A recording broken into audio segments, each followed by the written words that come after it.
the one and the only KrashDog. How you doing, brother? Good. Nice to see you. Glad to have you here. So, starting off, first question.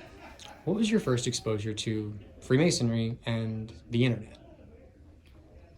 Believe it or not, the tattoo face guy. Really? Yeah. So on TikTok, you see Facebook pages and stuff like that, but I'd never really paid that much mind as being a social media presence. I just really didn't. And one night I'm scrolling through and I see this guy. He's got tattoos on his face. He's talking about Freemasonry, and I'm like, man, this guy's just nailing it. And then I see him again. I'm like, man, this guy is stapling it to the floor. And then just right on cue, it starts coming in. I start seeing all these other faces. And I'm like, you know what? I made a video and here we are. So that was my real first exposure. It's only been about 1 year, and what a cool year it's been. So before that, had you ever seen any kind of exposure of Freemasonry outside of the lodge? No, none. No presence on television. I say that. When I was a kid, we had the Kiva Circus. The circus came through town every year, but nobody even associated that with Freemasonry. That was just the circus. So no, until social media, no one was ever talking about this as far as I saw. So as you have seen now, as social media and the internet and these different developing technologies are really being utilized by everybody, irrespective of what walk of life they come from, what role do you think social media serves for the fraternity? Well, it has to have a role regardless, because it has a role in our lives. We live in the century we live in. And so I don't see it as muddying the waters or getting rid of tradition. I just see it as living where we are. It's a no-brainer to me. Social media exists in our lives and should be utilized. How should it be utilized within the fraternity? I guess at the end of the day, that's up to the Grand Worshipful Master. And they have committees on that. There's men who meet and convene and talk about it. And you just kind of have faith that they have positive, forward-thinking interest in mind.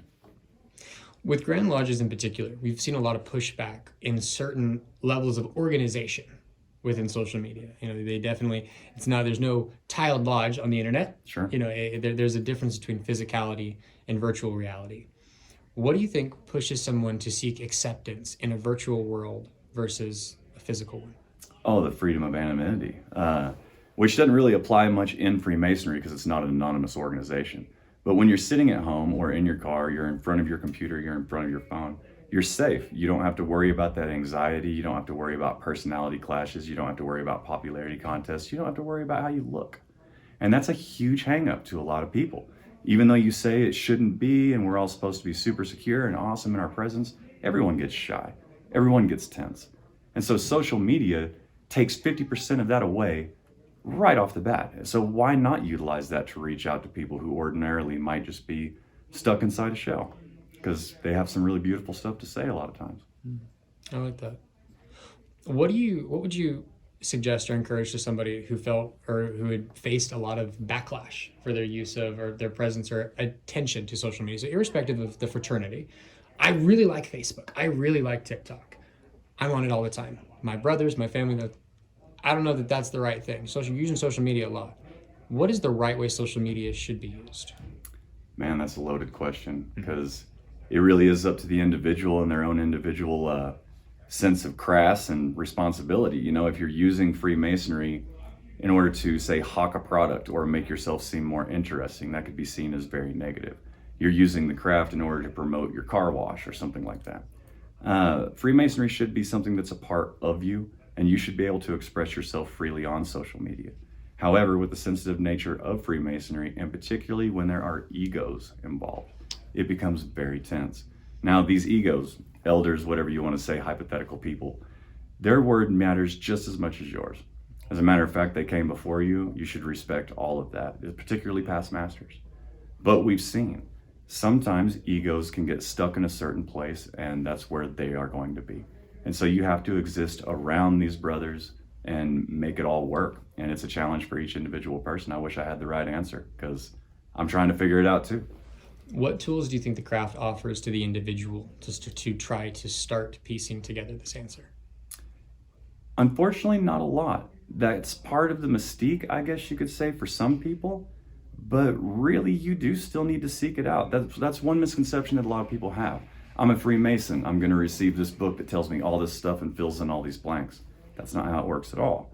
As a matter of fact, what it really does is it gives you an opportunity to look in the mirror and really start reflecting. And, that's how I feel about that. What has been the best experience that you have had within the fraternity in association to social media? Oh, TikTok, hands down. For all the trolls and all the negative comments and things that you get, the amount of love, and I mean, you can call it cheesy if you want, but it's straight up love. I have received a tidal wave of real feelings from real people. And I mean, that stuff matters. It's as tangible as any hug I'll give to a guy out here. So when we talk about the difference between, that physical and with physical being, kind of dangerous and that it opens us up to be vulnerable, but virtual protects us.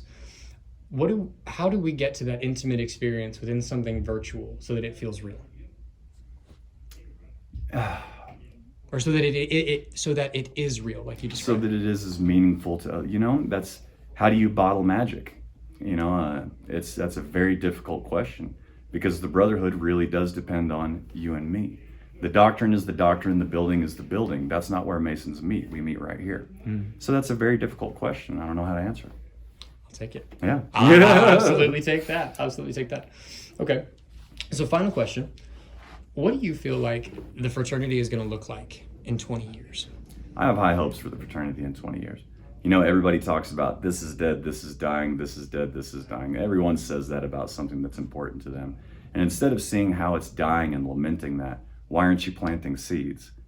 And so a lot of these very, very dedicated brothers are going to be the last people in their building that turn off the lights and go dark with it.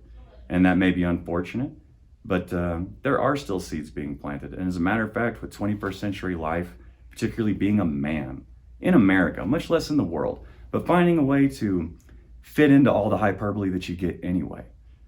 Turns out Freemasonry can actually kind of help quiet that and connect dots that you already knew. And so it's poetic if you want it to be, and it has been for me. So